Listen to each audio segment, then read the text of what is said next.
பகுதியில் உள்ள bus depot மீது ஏறி தற்கொலை மிரட்டல் விடுத்த வடமாநிலத்தை சேர்ந்த நபரை தீயணைப்பு துறையினர் பத்திரமாக மீட்டு எச்சரித்து அனுப்பி வைத்தனர். கூடுதல் விவரங்களோடு இணைகிறார் செய்தியாளர் சுதாகர். சுதாகர், வணக்கம். விரிவான விவரங்கள். என்ற வடமாநில இளைஞர் ஒருவர் பஸ் டிப்போ பேருந்து நிறுத்தத்தின் மேலே ஏறி குதித்து தற்கொலை செய்ய போவதாக மிரட்டியதால் அப்பகுதியில் பரபரப்பு ஏற்பட்டது. குறிப்பாக செங்கல்பட்டு புதிய பேருந்து நிலையம் எதிரே பழைய ஜிஎஸ்டி சாலையில் போக்குவரத்து கழக டிப்போ செயல்பட்டு வருகிறது. தற்போது இந்த டிப்போ அலுவலக கட்டிடத்தில் கூரை மீது ஏறிய மர்ம நபர் அங்கிருந்து குதிக்கப் போவதாக கூறி கொலை மிரட்டல் விடுத்திருக்கிறார். இதனை கண்ட டிப்போ ஊழியர்கள் செங்கல்பட்டு தீயணைப்பு நிலையத்திற்கு தகவல் தெரிவித்தனர்.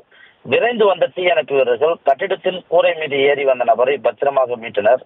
விசாரித்ததில் அந்த நபர் வடமாநிலத்தை சேர்ந்தவர் என்றும் அருகில் பல்வேறு இடங்களில் வேலை புரிவதாகவும் அவர் தீயணைப்பு வீரர்கள் அந்த நபரிடம் நடத்திய விசாரணையில் பீகார் மாநிலத்திலே சேர்ந்த சுஜித் என்பதும் அவர் டிப்போ பின்புறம் உள்ள மதில் சுவர் மீது ஏறி தற்கொலை மிரட்டல் விடுத்ததும் தெரிய வந்தது.